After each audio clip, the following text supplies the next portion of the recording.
ரஷ்யாவோட victory parade மே 9 நடக்க இருக்கு.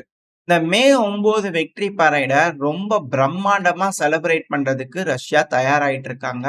அதுவும் இந்த ரிச்சிஸ்டாக் ஜெர்மனில இருக்கக்கூடிய அந்த இது ஹிட்லரோட ஆட்சி ஆளக்கூடிய இது இருக்கு இல்லையா? அது அப்படியே இங்க ரீகிரியேட் பண்ணி அதுல எப்படி நம்ம வீரர்கள் போய் கொடியேத்துனாங்க அப்படிங்கிறது போல அரங்கேற்றதுக்கான பல்வேறு விஷயங்கள் வந்து பார்த்தீங்கன்னா, கோலாகலமா கொண்டாடுறதுக்கு ரஷ்ய தரப்பு வந்து ரெடி ஆயிட்டு இருக்கிறாங்க. அந்த விக்டரி டே பரேட் 80வது ஆண்டு கால விக்டரி பரேட வந்து பார்த்தீங்கன்னா, செலிப்ரேட் பண்றதுக்கு ரெடி ஆயிட்டு இருக்கிறாங்க. இப்ப அந்த விக்டரி பரேட்ல வந்து பார்த்தீங்கன்னா, இப்ப இந்த ரஷ்யா, உக்ரைன் பிரச்சனையில பிடிக்கப்பட்ட மேற்குலக நாடுகளோட ஆயுதங்கள் பார்ட்டிசிபேட் பண்ணுமா? ஒருவேளை அது பார்ட்டிசிபேட் பண்ணுது அப்படிங்கும்போது, மேற்குலக நாடுகளுக்கு மிக பெரும் தலைகுனிவு, அதுவும் அமெரிக்காக்கு. ஏன்னா, அதிநவீனமயமான ஆயுதங்கள் வந்து பார்த்தீங்கன்னா, ரஷ்யா அங்க டிஸ்ப்ளேல வைப்பாங்க. சில பல வெளிய சொல்லாத ஆயுதங்கள் கூட டிஸ்ப்ளேல வச்சிருந்தாலும் ஆச்சரியப்படுறதுக்கு இல்ல. அதுபோல விஷயங்கள் நடந்தது அப்டின்னா, நம்ம சேனல் அடுத்தடுத்த வீடியோ பதிவுகள் பார்க்க ஆரம்பிக்கலாம். அப்படி இல்லன்னா என்டையர் வேர்ல்டு அத பத்தி பேச ஆரம்பிக்கலாம். எந்த ஒரு மாற்றமே இல்ல. ஒருவேளை அந்த வெற்றி பரேட் சக்சஸ் ஆயிடுச்சு அப்டின்னா, உலகம் முழுவதும் அதான் பேசுபொருளா இருக்கும். மேற்குலக நாடுகளோட தலை குனிய ஆரம்பிச்சுரும் அப்படிங்கிற மாற்று கருத்துல. ஸோ அத சீர்குலைக்கிறதுக்காக பல்வேறு நடவடிக்கைகள் எடுத்துக்கிட்டு இருக்காங்க. அதாவது உதாரணத்துக்கு இந்தியா இங்க பத்த வச்சுட்டாங்க. சரி ஓகே. நம்மளால முடியல. போர் சூழல். அடுத்தது வந்து பார்த்தீங்கன்னா, ஊகிக் அவர்கள் செர்பியாவோட அதிபரா இருக்கிறார் இல்லையா? ஊர்கிக் அவர்கள். ஸோ அவருனால முடியல. அதுக்கான காரணம் என்னன்னா, அவரு அமெரிக்காவுக்கு போயிட்டு வந்திருந்தாரு. போயிட்டு வந்தோனே உடம்பு சரியில்ல அப்படின்னு போல அட்மிட் பண்ணிக்கிறாரு. அவர் நார்மல் ஹாஸ்பிட்டலான்னு கேட்டீங்கன்னா, இல்ல மிலிட்டரி ஹாஸ்பிட்டல்ல கொண்டு போய் அட்மிட் பண்ணிக்கிறாங்க. ஏன்? அப்படிங்கிற சந்தேகம் வந்திருக்கு. இதே போல வந்து பார்த்தீங்கன்னா, ஸ்லோவாக்கியாவோட பிரைம் மினிஸ்டர் ஃபிக்கோ அவர்களுக்கும் உடம்பு சரியில்லங்கிறார். சரி ஓகே. இப்ப இந்த மிலிட்டரி ஹாஸ்பிட்டல்ல அட்மிட் பண்றது தான் மிக பெரும் பேசுபொருளா மாறியிருக்கு. ஏன்னா, சில நாட்கள் 1 நாள் 2 நாள் தான் இருக்கும். துளசி கபாட் அவர்கள் அமெரிக்காவோட நேஷனல் இன்டெலிஜென்ஸ் டைரக்டர் இருக்காங்க இல்லையா? அவங்க தரப்புல இருந்து ஸ்டேட்மெண்ட் வந்திருந்தது. இதுக்கு முன்னாடி இருக்கிற அரசாங்கம் இருக்காங்கல்ல, தேவையில்லாத செலவுங்க. பயாலஜிக்கல் வெப்பனு கண்ட கருமத்தையும் கண்டுபிடிக்கிறதுக்கு இப்போ உலகம் முழுவதும் வந்தீங்கன்னா ஃபண்டிங் பண்ணிட்டு இருந்துக்கிறாங்க. அதெல்லாம் பார்த்து தடுத்து நிறுத்திக்கிட்டு இருக்க ஏகப்பட்ட ஆயுதங்கள். அது பயாலஜிக்கல் வெப்பன் தயாரிக்கிறதுக்கு ஃபண்டிங் பண்ணிட்டு இருந்துக்கிறாங்க. அப்படிங்கிறது போல போற போக்குல அப்படியே தூவி விட்டு போறாங்க. அதாவது யாருமே நாளைக்கு அவங்க மேல குறை சொல்லிடக்கூடாது அப்படிங்கிறதுக்காக முன்னாள் தவறுகள் இருந்தது. இப்போ நாங்க சரி செய்கிறோம் அப்படிங்கிறதுனா அமெரிக்கா அப்ரூவரா மாறுறாங்களா அப்படிங்கிற கேள்விகள் இருக்கு. எது எப்படியோ. இப்போ ஊகிக் அவர்கள் அமெரிக்காக்கு போயிட்டு வந்துட்டு உடம்பு சரியில்லாம மிலிட்டரி ஹாஸ்பிட்டல்ல அட்மிட் ஆகுறாரே! ஏதாவது ஆயிருச்சுங்களா? அப்படிங்கிற கேள்விகள் இருக்கு. அதாவது அவருக்கு மேல பிரயோகப்படுத்தின கெமிக்கல்ஸ் வந்து பார்த்தீங்கன்னா, ஒரு சில நாட்கள் கழிச்சு அது ஆக்டிவேட் ஆகுற மாரி இருக்கலாம். ஏன்னா, அமெரிக்காக்கு போயிட்டு நேரா செர்பியாக்கு வந்துட்டா, இல்ல வேற ஏதாவது நாடுகள் வழியா ரஷ்யாக்கு போய் பரேட்ல அட்டெண்ட் பண்ணலாம் அப்படிங்கிற ஐடியால இருக்கிறாரு ஊகிக் அவர்கள். இப்ப அவருக்கு உடம்பு சரியில்ல நீங்க வந்ததுனால, மேபி ஏதோ செஞ்சுட்டாங்களா? ஒரு வேளை இவருக்கு ஏதாவது செஞ்சு, இவர் வந்து பார்த்தீங்கன்னா, வெற்றி பரேட்ல போய் எதுவும் ஆகாம அங்க போய் பார்ட்டிசிபேட் பண்ணியிருந்தாருன்னா, இவருக்குள்ள இருக்கிற கிருமி வந்து பார்த்தீங்கன்னா, எல்லாத்துக்கும் பரவ ஆரம்பிச்சிருக்குமா? ஸோ இது போல பயாலஜிக்கல் வெப்பன யூஸ் பண்ணி அட்டாக் பண்ண ஆரம்பிச்சுருவாங்களா? அப்படிங்கிற போல வதந்திகள், பல்வேறு விஷயங்கள், பல்வேறு கோணங்கள் அனலிஸ்ட் தரப்புல இருந்து பேசிக்கிட்டு இருக்காங்க. அத நான் ரெகுலரா ஒரு மேப் வீடியோ ஒருத்தவங்க போறத பார்த்துட்டு இருப்பேன். ஸோ அவங்க தரப்புல இருந்து பேசும்போது ரொம்ப வியப்பா இருந்தது. ஓ! இப்படிலாம் செய்வீங்களா? தலைவர வச்சே ஒரு இதா யூஸ் பண்ணி பண்ணுவீங்களா? அப்படிங்கிற போல. ஸோ ரஷ்யா வந்து பார்த்தீங்கன்னா, எல்லாத்தையுமே இப்ப செக் பண்ணக்கூடிய கண்டிஷனுக்கு தள்ளப்படுறாங்க. ஏன்னா, உலக தலைவர்கள் பலரும் வராங்க இல்லையா? 2வது அசாசினேஷன் அட்டெம்ப்ட், டீகேபிடேஷன் ஸ்ட்ரைக். ரஷ்ய அதிபரான விளாடிமிர் புட்டின் அவர்கள், North Korea Kim Jong Un அவர்கள், ரஷ்ய அதிபர் சீனாவோட அதிபரான ஜின்பிங் அவர்கள். ஸோ பல தலைவர்கள் அங்க பார்ட்டிசிபேட் பண்ணும்போது மிக முக்கியமான புள்ளிகள். ஸோ இவங்க மேல தாக்குதல் பண்றதுக்கு வாய்ப்புகள் இருக்கா? அப்படின்ற கேள்விகள் இருக்கு. அதுக்கான காரணம் திரும்ப திரும்ப வர்றது எல்லாம் லைனா வந்து பார்த்தீங்கன்னா, முடியாம போனதுக்கான காரணங்கள். இது எல்லாமே ஒண்ணோட ஒண்ணு லிங்க் பண்ணி பார்க்கும்போது, ஏகப்பட்ட சந்தேகங்கள், குழப்பங்கள் வர ஆரம்பிச்சிருக்கு. இந்த சமயத்துல தான் வந்து பார்த்தீங்கன்னா, உக்ரைன் மேப் லோட் ஆயிருக்கும். இது நம்ம மேப் தான். அந்த இடத்துல உக்ரைனோட ட்ரோன் இருக்கு இல்லையா? ஸோ அந்த இடத்துல அதாவது நொவோசொரிஸ்கியா இருக்க ரஷ்யாவோட டெரிட்டரி இந்த ஜார்ஜியாக்கு மேல இருக்கக்கூடிய பகுதி. அந்த இடத்துல வந்து பார்த்தீங்கன்னா, கிரீமியாலாம் தாண்டி வந்து ரொம்ப நியர்பைல உக்ரைனோட ட்ரோன்கள் வந்து பார்த்தீங்கன்னா, ரஷ்யாவோட SU-30 டவுன் பண்ணிக்கிறாங்க. பைலட் தப்பிச்சுட்டாரு. அங்க இருக்கக்கூடிய சிவிலியன் குரூ வந்து பார்த்தீங்கன்னா, அவர காப்பாத்தியிருக்காங்க அப்படிங்கிற ஒரு செய்திகள் வருது ரஷ்ய தரப்புல இருந்து. இது அப்டேட். அதாவது அந்த மாரி தாக்குதல் பண்ணிக்கிறாங்க அப்படின்னா, மேபி மிக பெரும் தாக்குதல்கள் வந்து பார்த்தீங்கன்னா, கிரீமியா பிரிட்ஜ நோக்கி இருக்கும். அட் த சேம் டைம் வந்து பார்த்தீங்கன்னா, ரஷ்யாவோட பல பகுதிகளிலும் தாக்குதல் இருக்கும். பரேட் நடக்கக்கூடிய அந்த ரெட் ஸ்குவேர்லயும் தாக்குதல் இருக்குமா? அப்படின்ற கேள்விகள் இருக்கு. எது எப்படியோ. மே 8 வந்து பாத்தீங்கன்னா, அமெரிக்கா வெற்றி டேவா செலிப்ரேட் பண்றாங்க இல்லையா? அதுக்கு மிக முக்கியமான ஒரு வெற்றிய குடுக்க போறது உக்ரைன் தான். ஏன்னா, உக்ரைனோட பார்லிமென்ட் அதாவது ராடா இருக்குல்ல, மே 8 வந்து பாத்தீங்கன்னா, ஒரு சட்டத்த கொண்டு வரப்போறாங்க. அமெரிக்காவோட மினரல் டீல் போட்டோம்லங்க, அத என்ன ஒத்துக்கலாங்களா? அப்படிங்கிற சட்டம் கொண்டு வரப்போறாங்க. கொண்டு வந்தாங்கன்னா, யாருக்குமே பவர் இல்ல. இருந்தாலும் அதுல கொண்டு வராங்க. அத அக்செப்ட் பண்ணிக்கிட்டாங்க அப்படிங்கும்போது, எப்படி அந்த மினரல் டீல் எல்லாமே ஓகே ஆயிருமா? அப்படின்ற கேள்விகள் இருக்கு. இது அமெரிக்காவுக்கு மிக பெரும் வெற்றி. இப்போ மே 5 வந்து பாத்தீங்கன்னா, பிரிட்டன், யுகே இருக்கிறாங்க இல்லையா? அவங்க தரப்புல இருந்து வெற்றி டேவ கொண்டாட போறாங்க. நாளைக்கு கொண்டாட போறாங்க. ஸோ வெயிட் பண்ணி பார்ப்போம். எந்த மாரியான கொண்டாட்டங்கள் அவங்களுக்குள்ள இருக்க போகுதுன்னு சொல்ட்டு. அதுக்கு அடுத்தது மே 8 வந்து பாத்தீங்கன்னா, யூரோப்ல கொண்டாட போறாங்க. ஸோ இந்த 2 பார்ட்டிசிபேஷனுக்குமே வந்து பாத்தீங்கன்னா, உக்ரைனோட ட்ரூப்ஸ் அங்க பார்ட்டிசிபேட் பண்ணுவாங்க அப்படின்னு கூட சொல்றாங்க. அட் த சேம் டைம் வந்து பாத்தீங்கன்னா, யூகேவோட ஸ்டார்மர் அவர்கள் டிஃபென்ஸ் பட்ஜெட்ட இன்கிரீஸ் பண்ண போறோம் அப்படிங்கிறது போல, அவர் தரப்புல ஸ்டேட்மெண்ட்ஸ்லாம் வந்துட்டு இருக்கு. அங்க போராட்டம் பண்ணிட்டு இருந்தாங்க. யாருக்குமே பணம் பத்தல, சேலரி எல்லாம் பத்தல, இருக்கிறதுக்கு வீடுக்கு வாடகை குடுக்க முடியல அப்படிங்கிறது போல. பட் இருந்தாலும் அதெல்லாம் கண்டுக்கல. இப்ப வந்து பாத்தீங்கன்னா, அதிகமான பட்ஜெட் டிஃபென்ஸ்க்காக ஒதுக்க போறாங்க. இந்த சமயத்துல தான் விக்டர் ஆர்பன் அவர்கள் என்ன சொல்லியிருக்கிறார், தயவு செஞ்சு கனாகண்டதெல்லாம் உட்டுட்டு, உள்நாட்டுக்கு செலவு பண்ணுங்கப்பா. உள்நாட்டுக்கு ஏகப்பட்ட பிரச்சனைகள் இருக்கு. நோ பாயிண்ட் ஆஃப் ரிட்டர்னுக்குள்ள போயிறாதீங்க. ரொம்பவுமே எஸ்கலேட் ஆகுது. ஒன்ஸ் ஆயிடுச்சு அப்படின்னா ஒண்ணும் பண்ண முடியாது. தயவு செஞ்சு இதோட நிறுத்துங்க. இது உங்கள மட்டும் இல்ல, பல நாடுகளையும் பாதிக்கும்ப்பா. ஏன்பா இப்படி பண்றீங்க? தயவு செஞ்சு எஸ்கலேட் பண்ணாதீங்க அப்படிங்கலாம் அவர் தரப்புல இருந்து ஆன வரைக்கும் சொல்லி பார்க்கிறாரு. இவரு ஒரு தைரியமான ஆள் தான். இவர் என்ன போவாரா? அப்படிங்கிற ஒரு கேள்வி இருக்கு. மே 9 பரேடுக்கு. வெயிட் பண்ணி பார்ப்போம். என்ன மாரியான முடிவுகள் இந்த நாடுகள்ல எடுக்குறாங்கன்னு சொல்ட்டு. ஆக மொத்தம் இந்த ரஷ்யாவோட விக்டரி பரேட் என்ன மாதிரியான முடிவுகள் குடுக்கப் போகுது? உக்ரைன் என்ன செய்ய காத்துக்கிட்டு இருக்காங்க? டீகேபிடேஷன் ஸ்ட்ரைக்குக்கு ட்ரை பண்ணுவாங்களா? தீவிரவாத தாக்குதல் நடக்குமா? சமீப காலமா உக்ரைனோட தீவிரவாதிகள் ரஷ்யாக்குள்ள வந்து பாத்தீங்கன்னா, டீகேபிடேஷன் ஸ்ட்ரைக் பண்ணிக்கிட்டு இருக்காங்க. கார்கள்ல வெடி விபத்து நடக்கிறது, பல விஷயங்கள் நடந்துகிட்டு இருக்கு.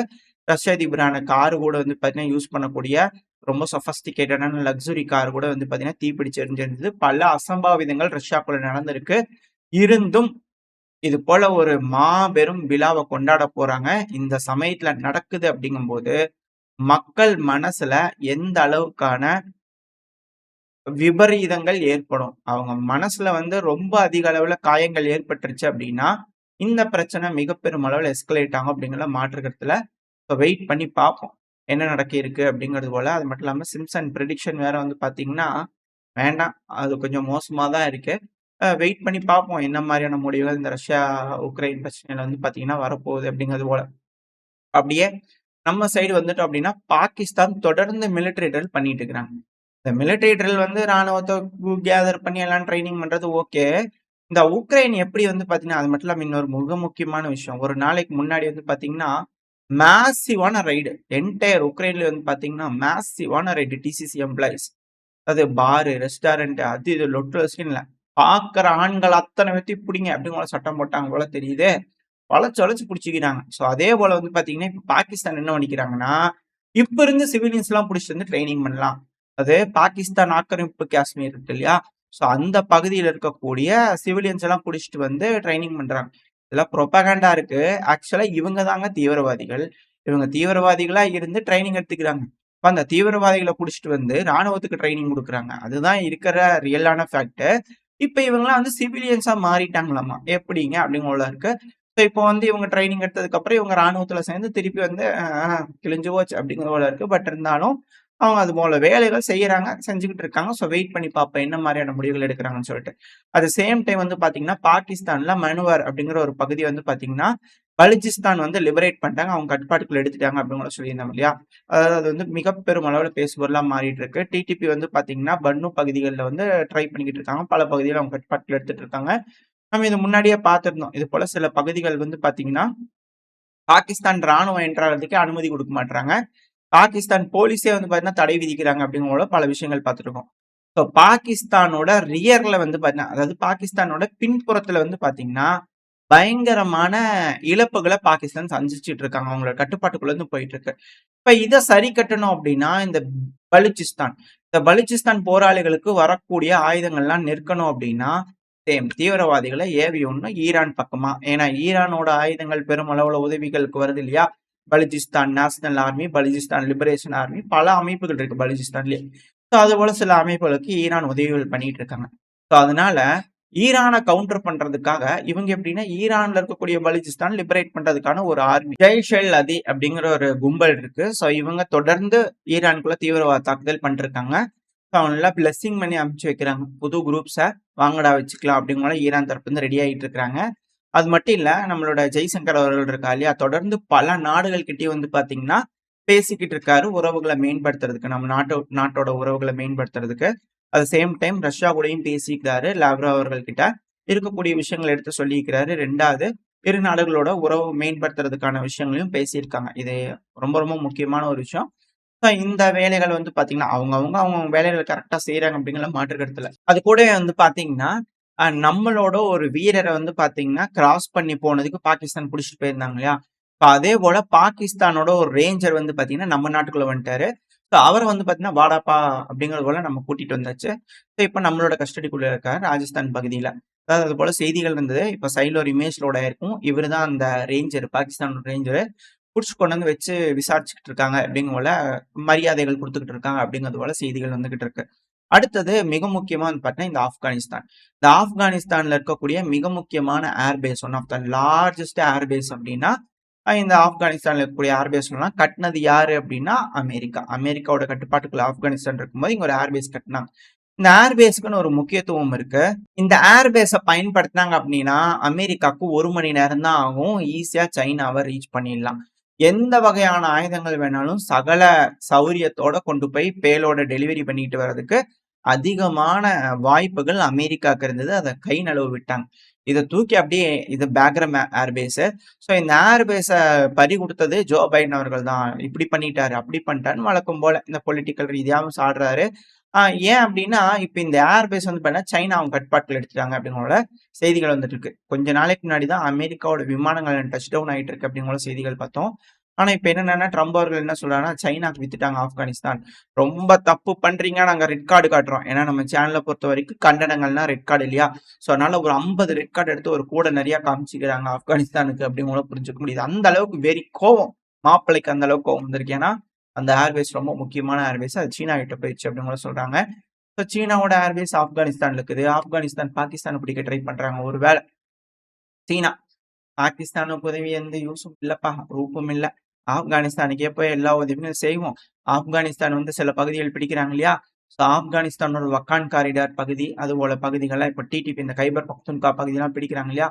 ஸோ அதெல்லாம் பிடிக்கிறாங்க அப்படின்னா அந்த பகுதிகளை எடுத்துட்டாங்கன்னா நம்ம அந்த வழியா ரூட்டை போட்டு அப்படியே ஈரானுக்கு போய் ஒரு போர்ட்டை பிடிச்சி அந்த சைட் போயிடலாமான்னு பார்ப்போம். இதுக்கு மேல பாகிஸ்தான் வேஸ்ட் அப்படிங்கோல கை கழுவிட்டாங்களா அப்படிங்கோல கேள்விகள் இருக்கு. பாவம் பங்களாதேஷ் இந்த சீனாவை நம்பி என்னென்ன காய்கள்லாம் ஊத்திட்டு இருந்தாங்க. இதுக்கு மேல சீனா சல்லு பைசா பாகிஸ்தானுக்கு தர மாட்டாங்க அப்படிங்கிற மட்டும் புரிஞ்சுக்க முடியுது. ஒருவேளை இது ட்ரூ ஆயிடுச்சு அப்படின்னா சீனா ஆப்கானிஸ்தானோட இணைஞ்சு செயல்பட ஆரம்பிச்சிருவாங்க அப்படிங்கறத மாற்று கருத்துல. அது நம்மளுக்கு சிக்கல் தான்.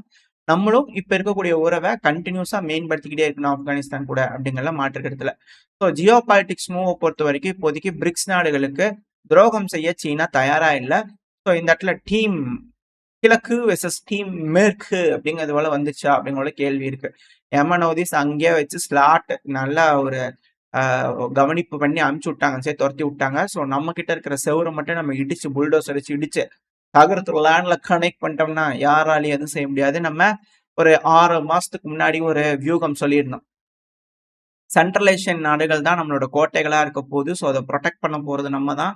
ஈரான், இந்தியா, ஆப்கானிஸ்தான், சீனா, ரஷ்யா. ஸோ இந்த பகுதிகளை மட்டும் நம்ம ப்ரொடெக்ட் பண்ணிட்டோம் அப்படின்னா டீம் கிழக்கு சக்சஸ்ஃபுல்லா டீம் மேற்கு எடுத்து டிஃபெண்ட் பண்ணிடலாம் அப்படிங்கிறது போல. ஸோ அதுக்கான ரூட் கிளியரா தென்படுது. ஸோ இந்த ரூட் அப்படியே போகுது அப்படின்னா யமன் ஹவுதிஸ்க்கு வந்து பாத்தீங்கன்னா ஒரு பெரிய தேங்க்ஸ் சொல்லி தான் ஆகணும். ஏன்னா போர் கப்பல் அங்கே வச்சு அடிச்சு துரத்திட்டாங்க இல்லையா. ஸோ அந்த ஒரு காரணத்துக்காக வெயிட் பண்ணி பார்ப்போம். டீம் பிரிக்ஸ் ஒன்னா இருக்க போறாங்களா இல்ல டீம் பிரிக்ஸுக்குள்ள மாறி மாறி ஊமுக்குத்து குத்திக்குவாங்களா, என்ன நடக்க போகுதுன்னு தெரியல. ஜியோ பாலிட்டிக்ஸ் என்ன வேணாலும் நடக்கலாம். ஸோ வெயிட் பண்ணி பார்ப்போம். மே 9 என்ன நடக்க போகுது. நீங்க என்ன நினைக்கிறீங்க? இந்த ரஷ்யாவோட வெற்றி பரேடை நடத்த விடாம தடுப்பாங்களா, இல்ல இந்த வெற்றி பரேடை சக்சஸ்ஃபுல்லா நடத்தி காட்டுவாங்களா ரஷ்யா? உங்களோட கருத்துக்கள் என்ன அப்படிங்கிறது கமெண்ட் செக்ஷன்ல சொல்லுங்க. ஓரளவுக்கான தகவல்கள் இந்த பதில பார்த்துருப்போம்னு நினைக்கிறேன். இதோட இந்த பதிவை நான் முடிச்சுக்கலாம். இந்த பதிவு எப்படி இருந்துச்சு, உங்களுக்கு பிடிச்சிருக்கா? பிடிச்சுனா லைக் பண்ணிட்டு உங்க ஃப்ரெண்ட்ஸ் ஷேர் பண்ணிக்கோங்க. அது கூட மறக்காம இந்த பதிவு பத்தின கருத்துக்களை கமெண்ட் செக்ஷன் சொல்லுங்க. இந்த பதிவு நல்லா இருக்கும் நம்பிக்கை. அடுத்த பேர் சந்திக்கிறார். பை.